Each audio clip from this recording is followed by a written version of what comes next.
ರೇಣುಕಾಸ್ವಾಮಿ ಹತ್ಯೆ ಪ್ರಕರಣದಲ್ಲಿ ಈಗಾಗಲೇ ನಟ ದರ್ಶನ್ ಸೇರಿದಂತೆ ಅವರ ಆಪ್ತರು ಸೇರಿದಂತೆ ಹಲವಾರು ಆರೋಪಿಗಳು ಬಂಧನ ಆಗಿದೆ.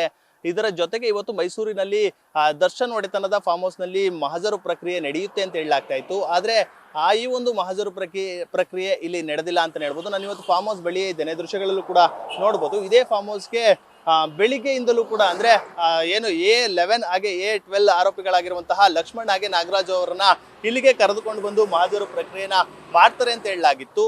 ಅಂದ್ರೆ ಇದು ನಟ ದರ್ಶನ್ ರವರ ಒಡೆತನಕ್ಕೆ ಸೇರಿರುವಂತಹ ಒಂದು ಫಾರ್ಮ್ ಹೌಸ್, ವಿನಿಸ್ ದರ್ಶನ್ ಕಾಟೇವಾರಿ ಸ್ಟಡ್ ಫಾರ್ಮ್ ಅಂತ ಈ ಒಂದು ಫಾರ್ಮ್ ಹೌಸ್ಗೆ ಹೆಸರನ್ನು ಕೂಡ ಇಟ್ಟಿರುವಂತದ್ದು. ಇದೇ ಫಾರ್ಮ್ ಹೌಸ್ ನಲ್ಲಿ ಆರೋಪಿಗಳು ಬಂದಿದ್ರು ಅಂತ ಹೇಳಲಾಗ್ತಾ ಇತ್ತು. ಆದ್ರೆ ಪೊಲೀಸರು ಕೇವಲ ಮೈಸೂರಿನ ರಾಡಿಷನ್ ಬ್ಲೂ ಹೋಟೆಲ್ ನಲ್ಲಿ ಒಂದು ಮಹಜರು ಪ್ರಕ್ರಿಯೆನ ಮಾಡಿ ಅಲ್ಲಿ ಎಲ್ಲಾ ರೀತಿಯ ಸಾಕ್ಷಿಗಳನ್ನ ಕಲೆ ಹಾಕುವಂತ ಕೆಲಸವನ್ನ ಮಾಡಿದ್ರು.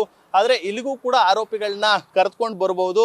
ಆರೋಪಿಗಳು ಹತ್ಯೆ ಮಾಡಿದ ಬಳಿಕ ಇಲ್ಲಿಗೂ ಕೂಡ ಭೇಟಿ ಕೊಟ್ಟಿದ್ರು ಅಂತ ಹೇಳಲಾಗ್ತಾ ಇತ್ತು. ಆದ್ರೆ ಈ ಒಂದು ಸ್ಥಳಕ್ಕೆ ಇದುವರೆಗೂ ಕೂಡ ಮಹಜರುಗೆ ಕರ್ಕೊಂಡು ಬಂದಿಲ್ಲ. ಅಲ್ಲದೆ ಬಂದಂತಹ ಮಹಜರು ಪ್ರಕ್ರಿಯೆಗೆ ಏನು A11 A12 ಆರೋಪಿಗಳನ್ನ ಕರ್ಕೊಂಡು ಬಂದಿದ್ರು, ಅವರನ್ನ ಏನು ರಾಡಿಷನ್ ಬ್ಲೂನಲ್ಲಿ ಮಹಜರು ಪ್ರಕ್ರಿಯೆನ ಮುಗಿಸಿ ವಾಪಸ್ ಬೆಂಗಳೂರಿಗೆ ಕರೆದುಕೊಂಡು ಹೋಗಿದ್ದಾರೆ ಎಂಬ ಮಾಹಿತಿಗಳು ಕೂಡ ಲಭ್ಯವಾಗಿರುವಂತದ್ದು. Camera person Archith Nandish, News First Mysuru.